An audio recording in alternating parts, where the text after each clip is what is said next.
Episode number 51, IRONMAN Hawaii 70.3 with Elaine and Tony, a relay team. Welcome to the pursuit of the perfect race. I'm Coach Terry Wilson, and with each episode, I bring stories of athletes to you that share their experiences at races in order for you to learn how to have your perfect race. We will hear stories from athletes of all ages, abilities, and races of all distances. So regardless of where you fit in, there's something in there for you. Thanks for spending some time with me today. Now let the pursuit begin.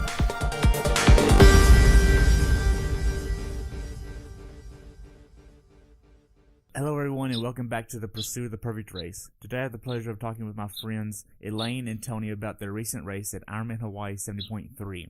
This race took place on June 2nd, 2018. The temperature on race day was 73 and rose to 84.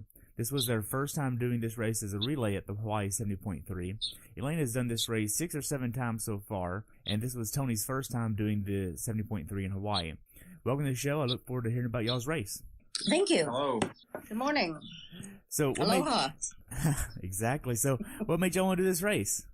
It's a good excuse to come to Hawaii, but it's just a fun race, and it's a hard race, but it's fun. And I haven't really been running because I've had a knee injury, so we decided to do relay.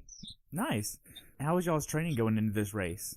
Well, I did at the Florida 70.3, so I just kind of carried on my training throughout after that race, and of course not running but biking and swimming, and it was good. It's hard when you have a full-time job and you travel, so that's always kind of throws a wrench into things, but it could have been better, but from what we had to work with, it was pretty good. Who did the swim, bike, and runs? I did the swim and the bike, and Tony did the run. Okay. Whenever you look at your training going into this, did you get injured in your running, it sounds like? No, I've had a knee issue for quite some time, and so I'm just trying not to wear out what's left of it. So I've been trying not to run too much. I mean, I have some smaller races coming up that will be doing the run, but I'm just trying to give it a rest and see what happens. Okay. So what was y'all's longest swim, bike, and runs going into this race? Well, I did some swimming, basically pool. I never went in the ocean. It was all pool swimming, 2,500, 3,000 yards, 2-3 times a week, if I could get there 2-3 times a week. And then a lot of my biking was done on my Wahoo inside, because I tried to keep it hot. So you have the simulation. And you don't really get the simulation outside because the weather hasn't been that good. So I did do some outside rides, some hills, and but a lot of it was on the trainer. Really? Where y'all from? Oh, we're from San Diego. Okay. But the weather just hasn't been that hot recently, so It's been cool. Yeah, it's been really cool, cloudy. So I went for the inside training because I can close the windows and the doors, and, get a little bit more heat training. Okay. So, Tony, what was your running like going into this race? Just running in the trails in the canyons by the house. And again, it's nothing like Hawaii and San Diego during the winter and spring. It's cool, cloudy, in the 60s. So your body kind of goes into shock when you get here. Wow. We call it May gray and June gloom. Wow. So I was actually in San Francisco for Santa Rosa a few weeks ago, and they actually have a hashtag for Carl the Fog, and I didn't realize that because it's always like a foggy atmosphere there. Right, yeah, it is, yeah. It's damp up there too, but Santa Rosa was probably hot. That was a good race. Yeah, I did it last year. The first time they had the half in May last year and then the full in July, but they switched them around this year. I wonder why they did that. Heat. Really? Mm-hmm. Because I used to do Vineman. It was in July, and it was just really, really hot. So they moved the full to May, and then they'll have the half in July. So wow. So what specific workouts did y'all do that gave y'all the confidence to go into this race prepared? Just a lot of swim, biking. I didn't really get a chance to do a lot of weights because, like I said, I've been traveling quite a bit for work, and that kind of ate into some of my workouts, but I did do a little bit of running, but not anything, that would prepare me to do this. like Tony did. So, yeah, just, trying to work, run the house, tend to the dogs. That's a full-time job right there. Wow. But yeah, just basic stuff. I was just following off. Like I said, I did Florida. So I was just kind of picking up from there and just working my way up to this. And this is my last 70.3 for the year. Well, maybe I might do a relay for Super Frog, but I haven't decided on that yet. Wow. So were there any days where y'all just didn't want to train? Oh, yeah. Especially when I was on the road traveling. I was gone for like a week or two at a time. And it's hard to, do the hotel thing or wherever you're staying. And so, yeah, there's many days we didn't want to train. It was just, when you've been doing this for so long, it's, there are lots of days that you just want to do nothing. And I did take a few days off when I didn't feel good. I listened to my body, which is old. And, so it tells me a lot more now than it did when I was younger. Right. So how'd you get past those days where you didn't want to train? Most of the time I just forced myself to go. And once I was like at the pool or was on my bike, it was good. It was getting on the bike or getting to the pool. And, it's like, and I know we can't complain because we don't have the weather like they have back in some of the places where it's been snowing in May. But just sometimes getting up at 6 o'clock and being at the pool at 6 a.m. when it's gloomy and cold, what we call cold, which is around 60, 65. And but once you get in and you get going, it's good. Yeah. So Tony, did you have any of these days where you didn't want to train? No, I mean, not really. It's pretty, I run on the trails in the canyon preserve by where we live. So it's really nice, peaceful, pretty out there. So it doesn't take much to get out there. Right. Now, do you have a road ID? Yes. Good. I did have one. I'm not sure if I still have it after yesterday, but it holds my tube on my bike. And after my little incident yesterday, I'm not even sure if it's still on there. Oh, wow. So now then, what kind of nutrition were y'all using on race day?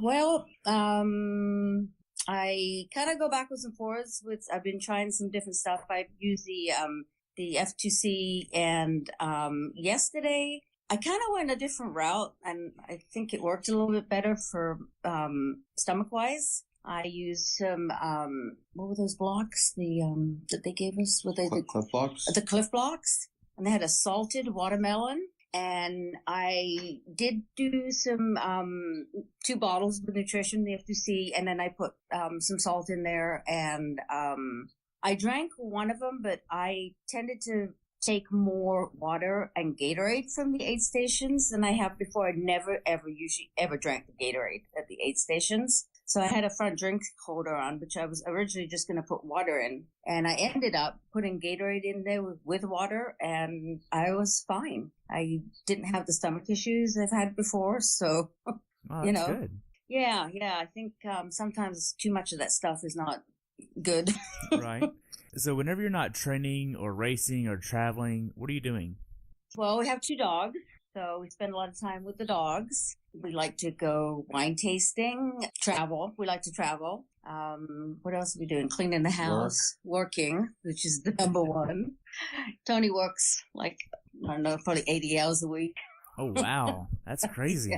Yeah, it is. So, just, we really don't have much time besides that between the training, the dogs, the house, working, to do much else. On the weekends, you're pretty much training all weekend. Right. And during the week, you have to get up early. You do it after work. I like to get up early and get it over and done with because once I get home and I start doing laundry and, the dogs want to play, it's kind of all over. Right. So how do you balance the work, life, training, and spending time with each other? Well, we kind of take it in turns with the dogs, the routine with the dogs. One of us takes them out in the morning.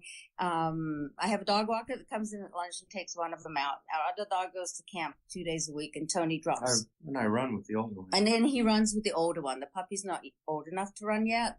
So on the weekends, that's what he does. He'll run with Shaggy. And then I usually do my bike and And then we usually just hang out, have dinners, wine. We don't really go out as much anymore as we used to.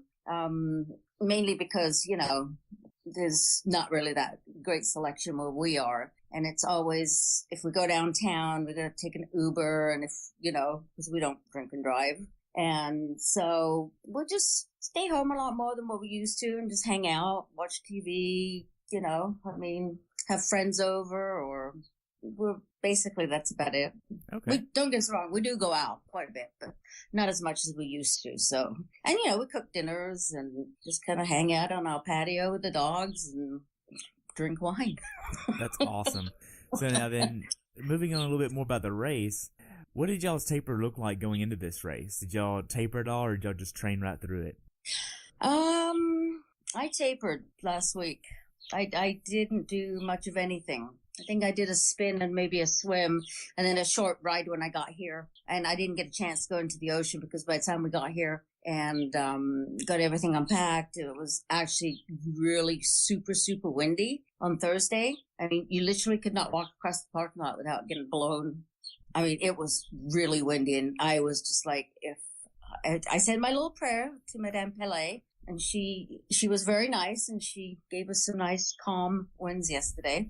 But so I didn't do a swim. I couldn't get in the water, but I've been in the water here 100 times. Okay. And I've swum in Hapuno Bay, and so I pretty much know the swim. I mean, I know the whole course because I've done it so many times. Tony didn't have the pleasure of knowing the run course, and he said, well, why didn't you tell me there was this hill here? Or why didn't you tell me?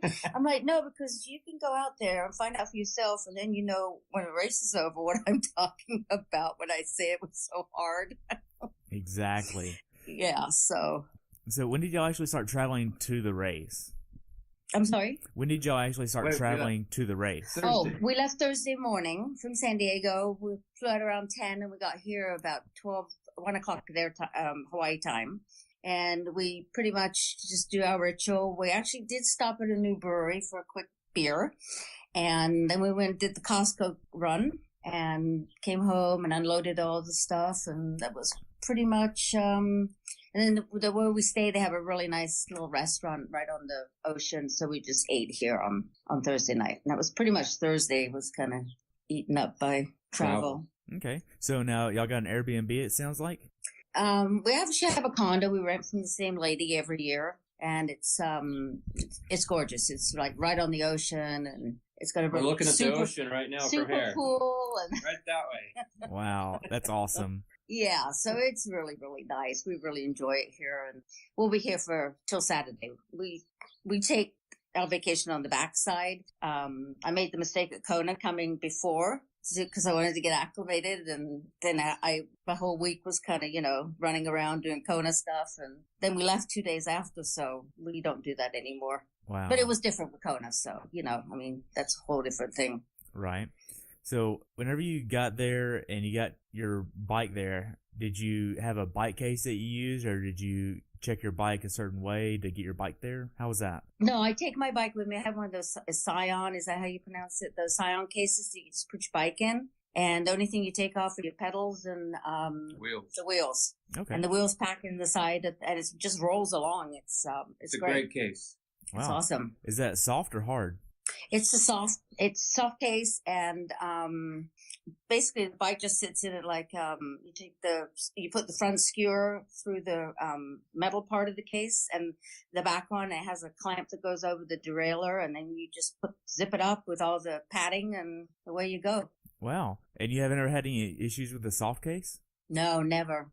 Yeah, because I know I would have anxiety if I had a soft case, because I would be like, oh my gosh, if something bumps it wrong, it can break or something like that, They're pretty padded. They have a lot of padding, and the wheels are actually on the side, so it kind of protects the bike a bit too. But there's padding that you wrap around, like all the bars, the aero bars, and the down tube and stuff. And I usually take some extra yellow towels from Costco, and I just wrap them around the parts that are still not showing. But I guess they came out with a new one. I've had mine probably for about 2 years. Now they have the 3 version, which apparently has more padding, and I'm not sure what else the difference is. I think better wheels. The wheels can be a little kind of squeaky on this thing, but I have some friends who did the Philippines, and they both use their cases, and they both bought them and used them. And I know so many people that have these cases. Wow. When I bought mine, I got it for under $300. Oh, wow. That's cheap. Now, yeah, it was really cheap. So recommend it to anybody. Okay. You get to Ironman Village. How was the check-in process for you? It was great. We didn't actually go down there till Friday because we just wanted to go down, check in, drop my bike off, and just be done. And it was great. We checked in. Well, we had a little bit of Tony's registration was a little mixed up, but the computer lost my registration. Imagine that. Really? What happened? Even though I had a confirmation email. So I was the team captain. But a one-man team with and he had no to runner. Sign up after. So anyway, I was trying to find a swimmer, but nobody wanted to come to Hawaii to do the swim. But I'll tell you, I was happy that I did the swim. It was gorgeous out there. That's the best conditions I've ever seen out there. Wow. It was crystal clear, and there was all kinds of sea creatures. And if I would have known you wanted a swimmer, I mean, I would have tried. I don't know if I could afford a plane ticket, but I would have tried. Excuse me. Yeah, it was beautiful. Beautiful. They had a very interesting start this year. I think they had it last year, but I didn't do it last year. They kind of had all the age groups come up, and there was like 3 corrals, and there was a buzzer. And so when they hit the buzzer, one person from each corral you just run into the water. It was very interesting. It was great. I mean, I think it kept the people really apart from each other. I mean, I've done rolling starts before, but this was great. I mean, there was really no traffic on the swim except for coming in when you made the last turn, and everybody was clamoring to, get out. But wow. yeah, it was very well organized. That's good. So now then, the day before the race, do y'all have a certain meal y'all are trying to get before you go to sleep? I usually like to have steak, but we had fish with sweet potatoes, and no, I just try not to eat too many greens and stuff like that. But yeah, we just usually just some protein and some carbs and simple. Gotcha. So what time were y'all trying to go to bed? Oh, we ended up going to bed I think about 9:30, and we got up at 4, and because you drop your bikes off on Friday. So after we checked in, we went down to Hapuno and dropped my bike off. I didn't take my gear because it was super, super windy, and I didn't want it knocking around on my... You have a choice. You can bring it in the morning, or you can take it down the day before.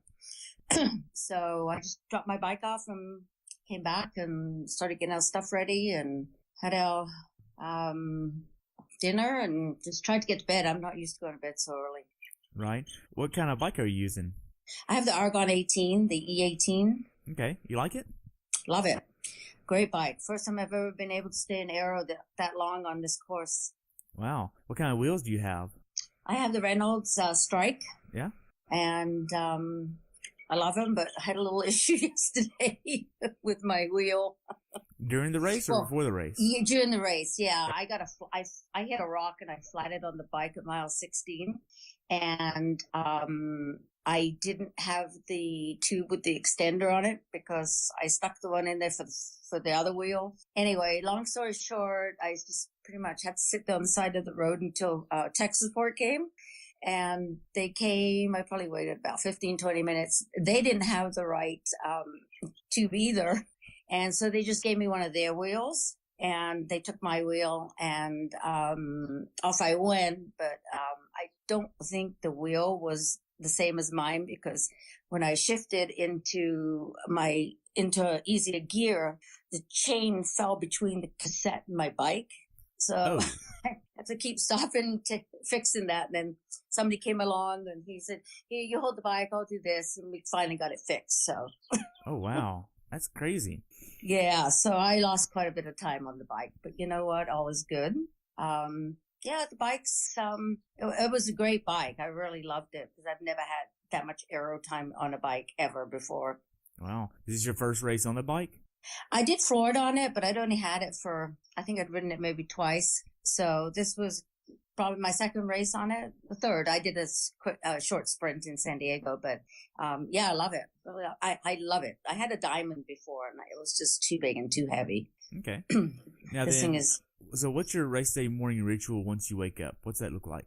Well, first things first, cup of coffee, and then try to eat something. I'm just not a morning person for eating at 4 a.m, but I did manage to get a bagel down with some avocado and had some coffee, and then I put everything out the night before. Just threw my tri-suit on, and everything was packed, and basically we just bolted out of here because you have to go to the Fairmont, but they have a parking lot you have to go to, and then they shuttle you over to where the swim start is.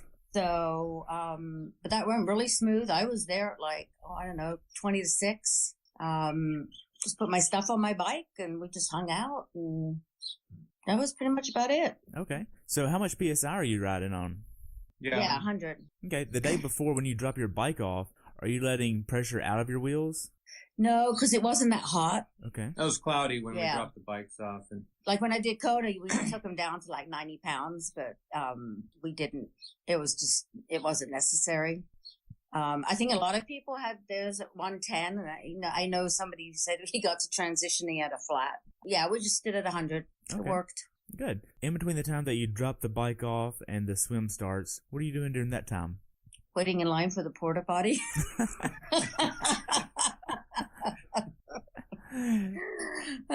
Pretty much. I had one of my numbers, and I had to go to get one of my numbers redone, and that took like forever. Just basically they shuffled us out of transition at 6:15, I think. So just went down to the water and hung out, and just watched people and chatted with some people, and just waited for us to go off. Okay. So the last few minutes before you actually get in the water, are you getting last minute goo or any type of last minute calories? I actually took a bottle of water, and I put some Noon tablets in there, and I just pretty much just drank that before. No, I didn't do anything this time. Okay. So walk me through the swim course for you once you get in the water. It was just, you just swim and you're looking at all the fish and the coral. It's kind of easy because you follow this line of coral. It wasn't bad. There wasn't people beating you up.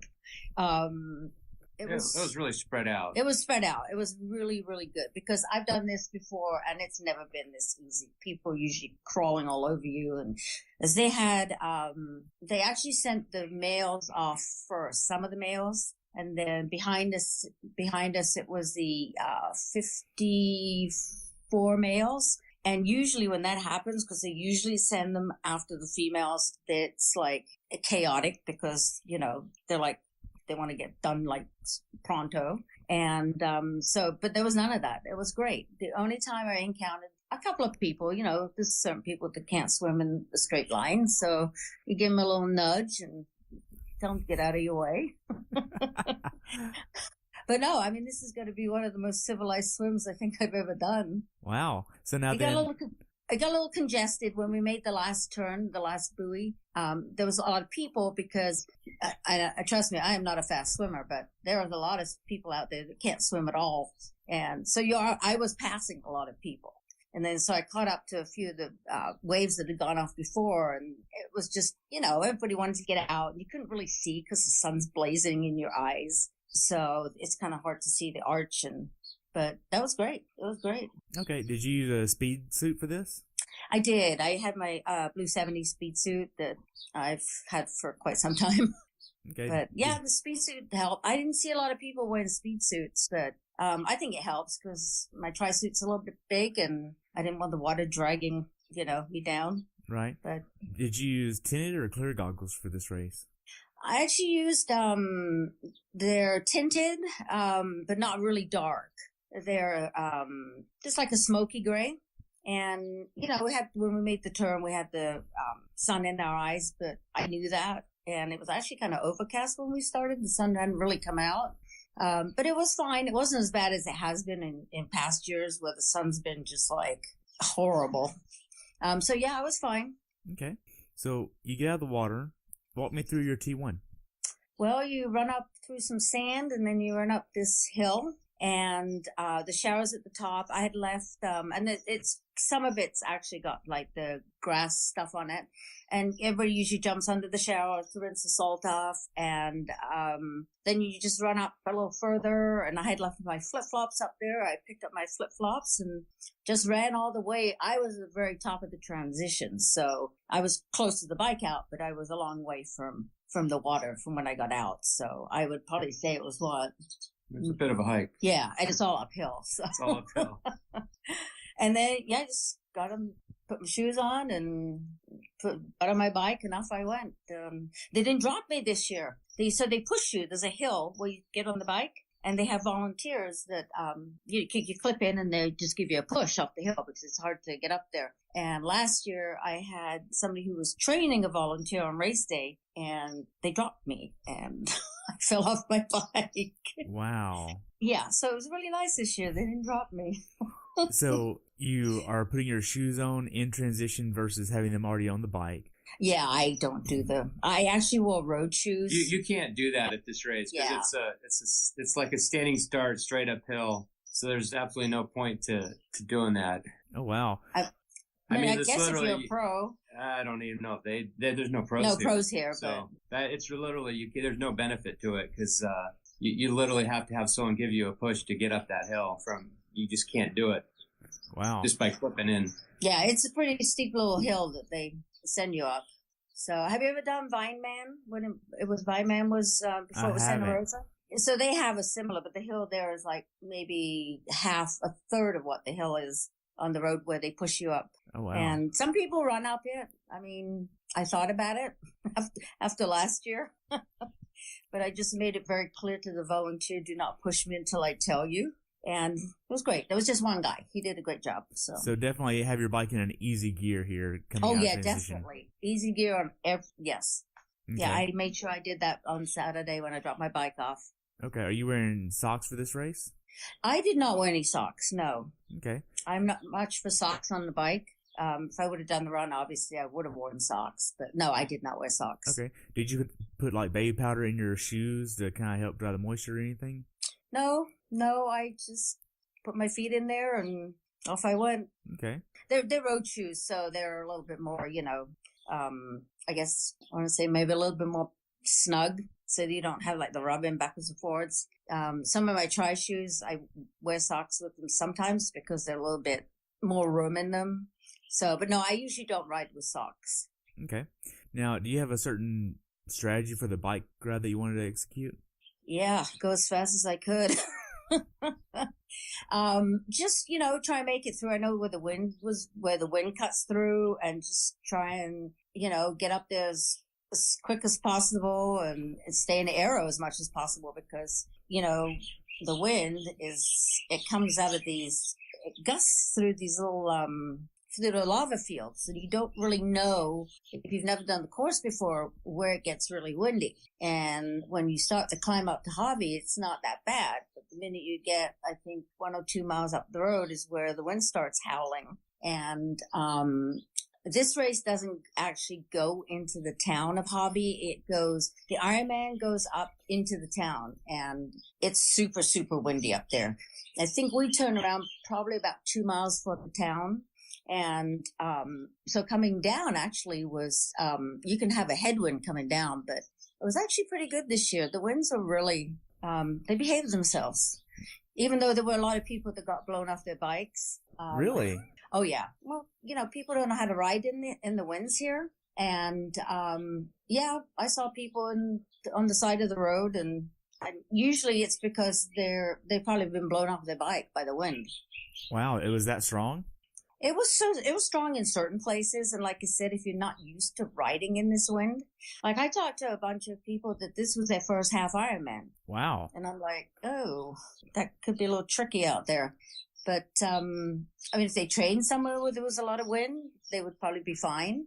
But the first time I did this race, I had no idea what it was going to be like out there. Because we originally, before the race moved over here, this is their 15th year over here, they used to have a half Ironman over in Kaluakona, which was called the Keho half.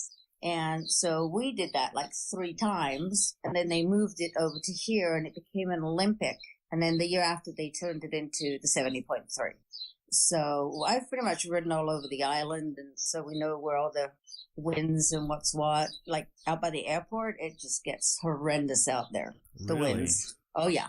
So yeah, but like I said, between doing this race, the other race, and Kona, I've pretty much I know where all the winds are. But it depends from day to day too. I mean, like today, there's nothing, not even a tiny little breeze. That's good. And Thursday was like a hurricane.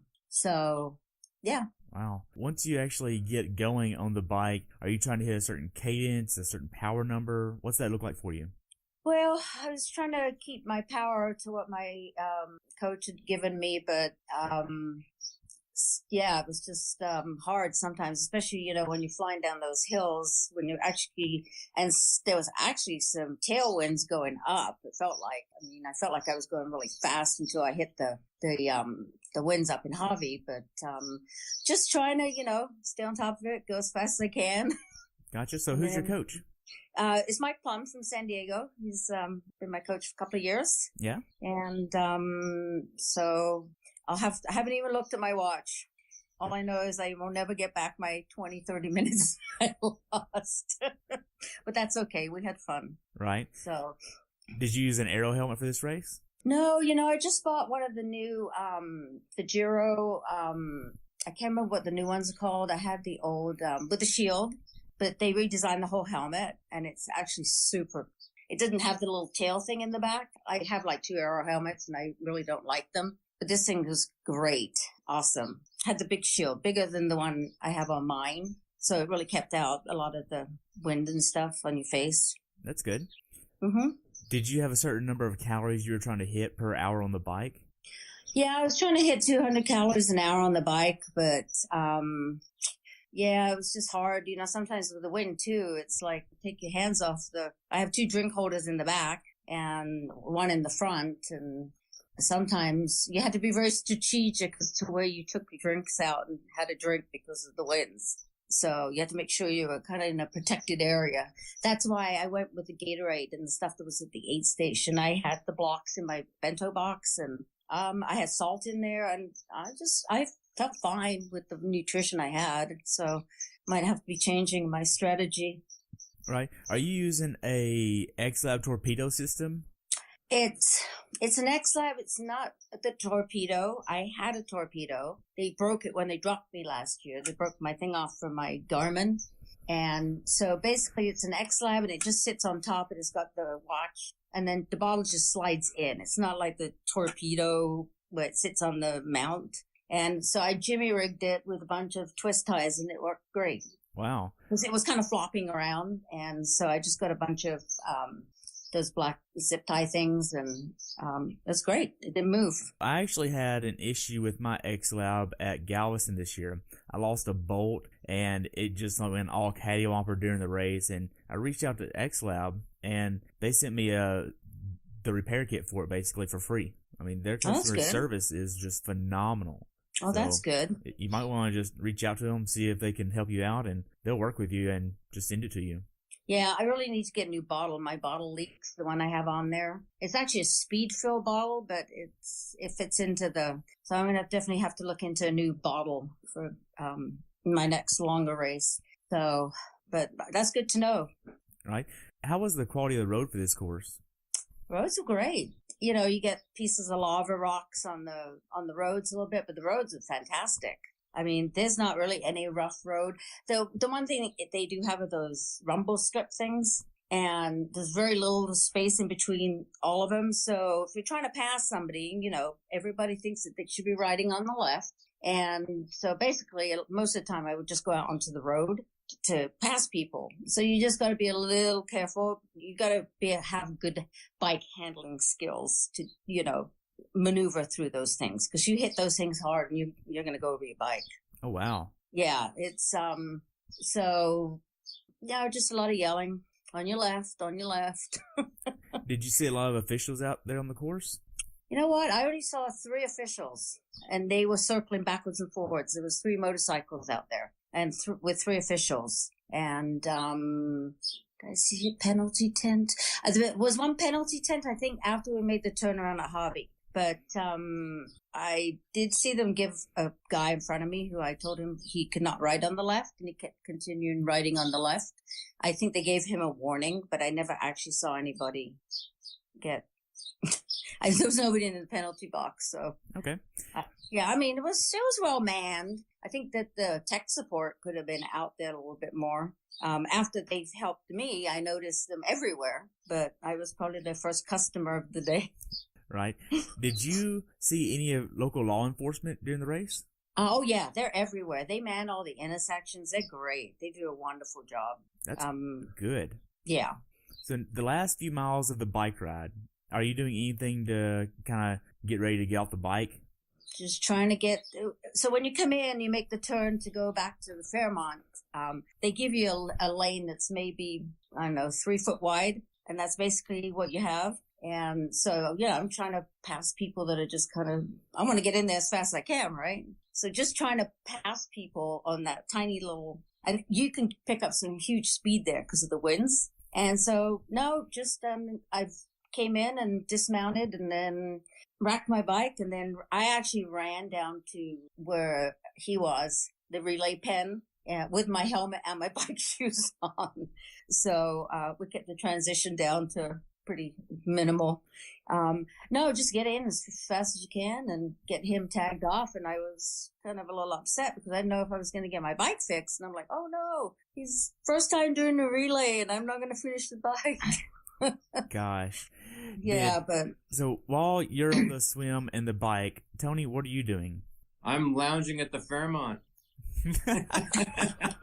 Got my feet up, have some water, electrolyte drink, having a egg white spinach wrap, trying to stay cool. Wow. So are you able to track Elaine during the bike? Yeah. So that actually, Ironman finally has an app that works, so you can see where people are on the course and what their times are. So I pretty much knew where she was and when she would be getting back, so I didn't have to stand out there in the sun waiting a long time for her to come in. Okay, were you getting worried that she might not make the bike whenever she had that mechanical? No, I didn't know what happened. All of a sudden, the split time for whatever one of that splits was, like, average speed was really low. So I thought Like maybe zero? I thought maybe the winds were like horrific. So I don't know. So you tag off. Do you have to give Tony your chip? Yeah. Yep. He was a little upset because I had put a safety pin in it. 'Cause you know how it is in the swim. People rip your, chip off. So we had to unpin it, and then he got going pretty quick. And, so it was pretty easy. It was just chip. That was it. I wore all the numbers, and I was supposed to wear an S for the swim and a B for the bike, and he was supposed to wear an R for the run, but nobody bothered putting him on. And it was, he didn't even have any numbers on him. Just the since bib? I was, he had his bib, so yeah. Mm-hmm. Okay. So Tony, how'd the first few miles go? That's first few miles are shock treatment. Again, like I said, it's 80-something degrees. I haven't run in 80-degree weather for probably a year. So the first few miles were rough, trying to get the body acclimated. So how did you do with that? I just had to slow down and just try to get the heart rate down and get to a zone where you could, keep going. So. Did you have a certain heart rate number you were trying to stay under? Yeah, I was trying to stay under 145. Is that your zone 2? I don't even know. I'm not sure. It's it's a pace that I can run at comfortably at a decent clip without, things going awry, for this distance. Shorter distances, you can go all out, but 13 miles is a bit. Right. Did you have a certain nutrition plan that you're wanting to execute for the run? Yeah, I have to take a Camelback running pack because I need a lot of fluid, and especially when it's this hot. So I have that with my it's goo electrolyte replacement, and I just take some goo gels, and that's it. Okay. So how was the support on the course? Oh, on the run course or on the rest of the course? I thought it was great. I mean, they had. I think they added an aid station since the last time on the bike. But no, I mean, everybody's great. These kids are volunteering and they're, happy, and it's just so nice, to see people happy volunteering, and they're standing out in this heat. Most of them are used to it because they live here, but that was great. I mean, obviously I don't know about the run, but from doing the run in past years, I think have pretty much an aid station like every mile. Yeah. It's very good on the run. There's lots of aid stations. Everyone was fully stocked. Even going on the last lap, going through the last couple aid stations, they still had everything you needed: water, ice, even all the other stuff I didn't need. But on the bike, the last aid stations, it was at mile 9 miles in from the finish, and I stopped to guzzle another bottle of Gatorade. And the guy I poured a lot of water on myself, but the guy just drenched me with cold. I mean, they had still ice cold water and Gatorade. It was great. Wow. Yeah, it was very well manned and supported, and I didn't see any. They did a really good job with traffic control. Unlike some of the races I've been to, and I know you have probably too, people are just driving through intersections they're not supposed to be driving through, and of course there's a lot less traffic here than there are in most places. But no, it was great. Can't complain.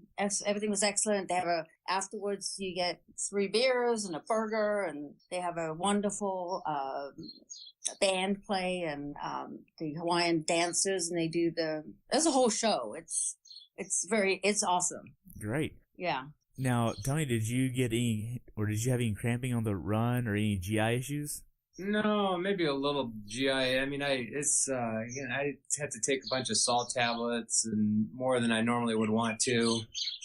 And that kind of messes up the absorption of your fluids, and but it was all right.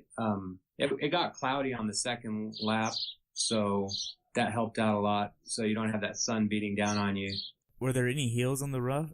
Yeah, that's the whole. Oh yeah, the whole run course. There's only one stretch of about a mile out and a mile back that's flat, and all the rest is up and down and up and down and up and down. And you run on grass, which is not the best running surface because you can't really see what's under the grass.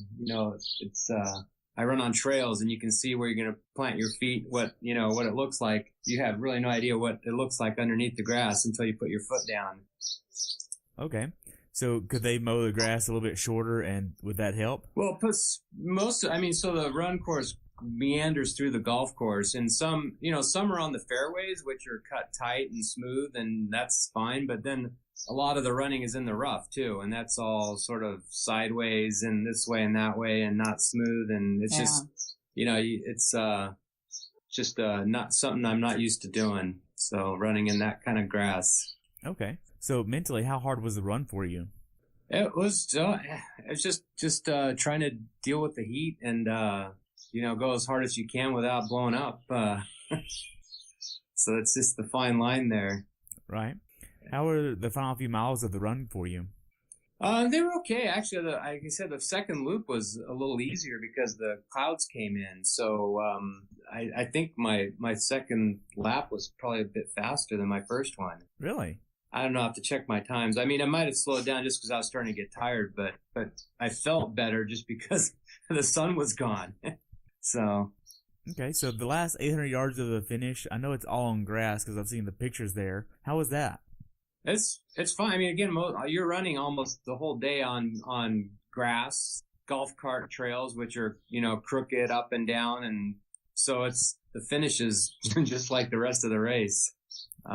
You come make a left-hand turn and you go down the finish line and you're glad to be done.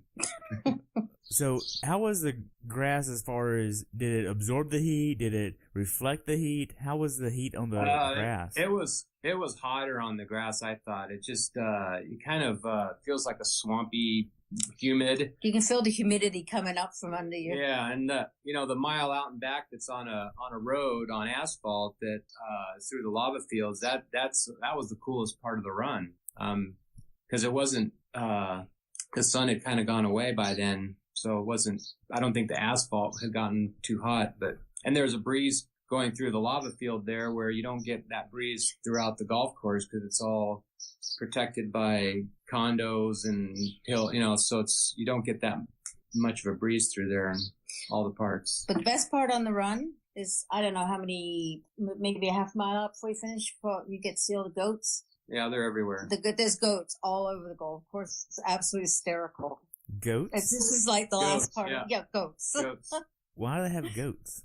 To eat the brush? I don't know. They just hang out and eat grass and do their thing. There's lots of goats here. There's a lot more goats here than there's ever been. I guess there's a goat population explosion. Wow. Because we saw them on the side of the road when we came in at the airport, and we've never seen them down there. So, So after you crossed the finish line, what'd you do next? I got some water. Got water. Took some pictures with Elaine. And we had a beer. Got some ice for my knee. Your knee? Yeah. It's just been bothering me. So I got through to mile 12 before it started to hurt. So I was happy. Okay. So looking back on it, how well prepared do you think you were for this race?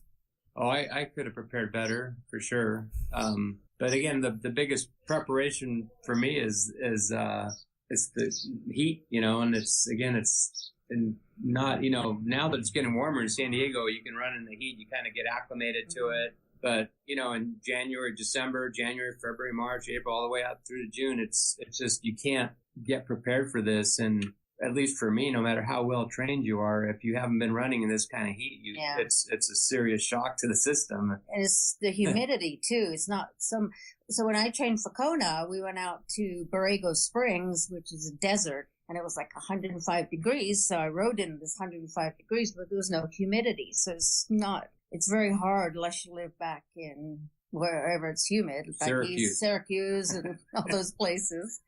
It's really hard to train for these types of races. So jackets and hats and trainers and is what we do. Wow. You could always do Ironman Texas as a lead up. It's nice and humid down there. Yeah, that's what I heard this year. I'm not sure I want to do that race. I interviewed 5 people from that race, a first timer, the overall winner, and a few age groupers. One of the age groupers I actually interviewed DNF'd the race because of a bike wreck. It wasn't from Diana? It wasn't her. No. It was another guy named Chris, and it wasn't for drafting. He just hit one of the junctions on the road, like a connecting joint or something like that, and he wrecked. And then moments after he wrecked, another guy hit him and basically messed up his bike so much that he couldn't continue. So he ended up taking his chip there. But nobody really said that it was to the point where you couldn't avoid it. It was You could always do something to avoid it. So if you wanted to play fair, you could play fair. But it was going to be harder to play fair rather than take the easy way out. Right. Well, I don't see it full in my future anytime soon. So, but if I do, I've always wanted to do Texas. That would be one of my races that I have never done. Ironman Texas. You should definitely do it. I'll be there volunteering again, basically indefinitely. I love going down there and helping that race out. It's really great. I've never actually been to every airport in Texas. I've never been outside of one. Wow.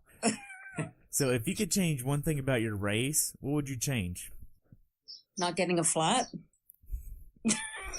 And I knew the minute I hit that rock, I knew I was going to flat because I just knew it. So how big of a rock was that?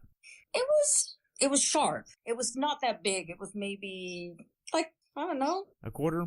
Like a half, maybe a little bit bigger than a quarter. But, there was a bunch of them on the side and you're kind of trying to, wiggle your way through. And it was just the way I hit it. I think I hit the sharp part of it. The lava rocks can be really sharp. Yeah.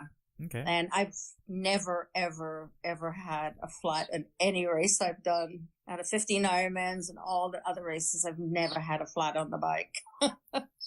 Wow. So I got the tire off and I pulled the tube out, and that's when I realized, I know I don't have the right extender on my. If you would have had the right extender, would you have been able to just swap it out really quick and go? Oh, I wouldn't so much say quick, but I could have put it back in and put some CO2 in and been on my way. But did not have the right tube in there. Well, so Tony, what went wrong for you this race? Nothing really. I mean, it was there's nothing I would change. it just is what it is with the heat. So No, I mean, I thought the whole race was great. I mean, like I said, short of the flat, I mean, would have been nice to have seen what my time would have been. But that's okay. It happens. There was a lot of people with flats on the side of the road. Really? Oh, yeah. You think it was because of all the lava rocks? Mm-hmm. Yeah. And so after they came fix me, I saw a whole bunch of, there was a guy up ahead who'd flatted, and I said, oh, the tech support's just down the road there. And then after that, I saw a bunch of motorcycles with wheels going around. So, I mean, because I was pretty far ahead in the bike pack because, you know, I started kind of in the middle. And because a ton of people passed me when I was on the side of the road. So I think that's why they started coming out when they did. I mean, the guy was awesome. He had that wheel on my bike, and I'm like, well, how am I going to get you? Don't worry about it. Don't worry. We'll take care of it. And this will get you home. And when I went to pick my bike up, my wheel was back on my bike without a tube. But, and they took their wheels, and they had tons and tons of wheels they had given people. They were hauling them all out of a truck when I was waiting for him to pick me up. It was Bike Works. They do all the tech support there. And, yeah, they did a great job. I mean, short of having to wait, but I mean, that's good. I was kind of worried about if I didn't finish, was somebody going to come and pick me up? Right. So what's something that you learned from this race that you like to pass on to someone that hasn't done this race before? Oh, just you train in the heat. You know, you're going to sweat. I mean, my tri-suit was like white. Everybody was white. It didn't matter what color suits they were wearing. So it's so humid, and you're losing all the salt. And, you know, just prepare with your nutrition. I mean, I literally had my salt, and I was just like putting it down my throat as fast as I could because I knew. And I looked down. I did start cramping a little bit, and I'm like, I'm just going to work my way through this cramping thing. I'm not stopping again. And, but there were people pushing their bikes up the hills, and I'm like, are you okay? Do you need salt? And they're like, no, I just can't do another hill. And so just, you know, train for the course. It's, you know, it's a hard course. It's hard. It's not an easy course. So anybody thinks they're going to come here and have an easy half for their first, they're not. Just prepare for the heat, the humidity, you know, everybody talked about the fog. I didn't really feel any of it. I did have a headache the night before. I don't know what it was from, but a lot of people didn't come because of the fog. I think what a lot is of people. Fog? It's a volcano fog. Okay. So with the volcano erupting and stuff, they get what they call a fog, and it can really play havoc with your system, breathing, and stuff like that. And it was apparently really bad a few days ago, but Thursday it was so windy that I think it blew most of it out. And I think I was okay with it. It didn't really bother me. But a lot of people canceled because there was very, very few people at the finish line. Usually that place is packed with people, packed. I mean, where the beer and the burgers and stuff are, usually you can't even get moving there. And there was like hardly anybody in there.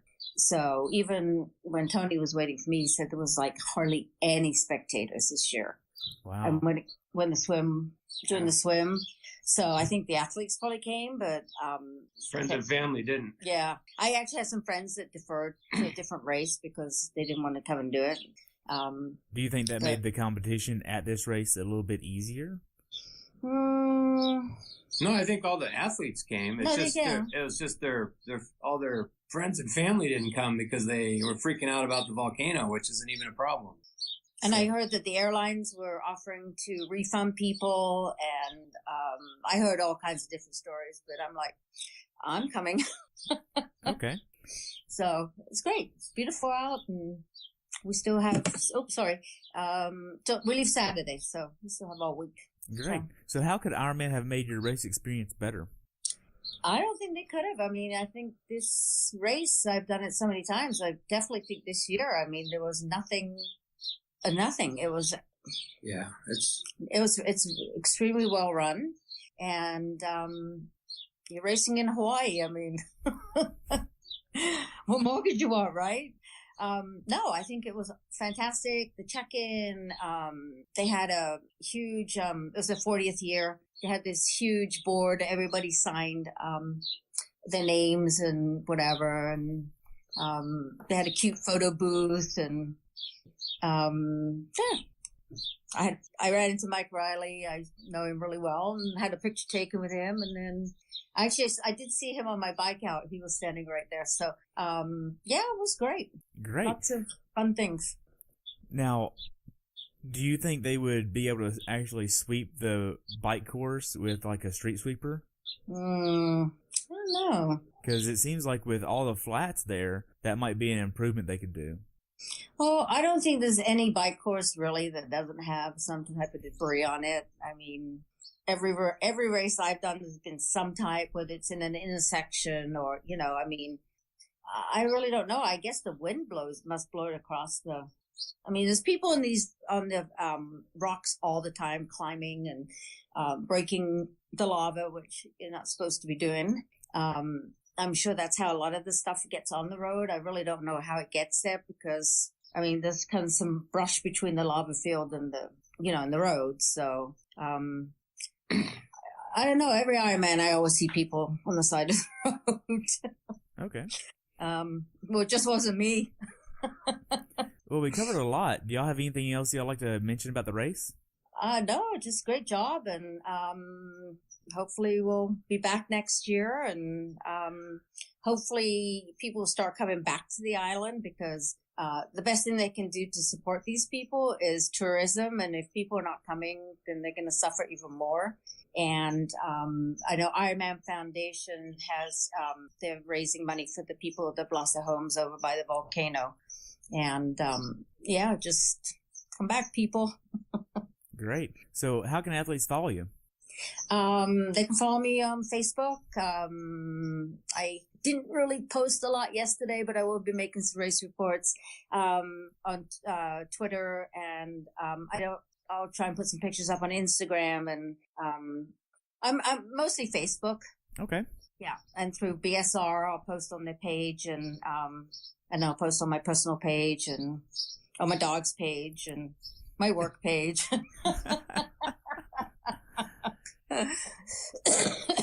Great. And Tony, you're just linked on there as well, right? No, he has an alias. Yeah, I don't do that stuff much. Oh, really? No. He's Tom Dooley. Oh, wow. Yeah. I have a Facebook nom de guerre. I don't want people to know who I am. Oh. But I'll post lots of stuff and, hopefully we'll get some pictures downloaded that they took and, I haven't even seen the pictures yet, but, I think they're up to see. Okay. So we just, came back here, jumped in the pool, had a couple of Mai Tais and went over to Lava for dinner and called it a night. Great. So what was the funniest thing y'all saw on the race course? Funniest thing. The lady with the pink rabbit ears. Oh, yeah. What? Some chick. There's some gal running with pink sort of outfit and pink rabbit ears and that was pretty funny.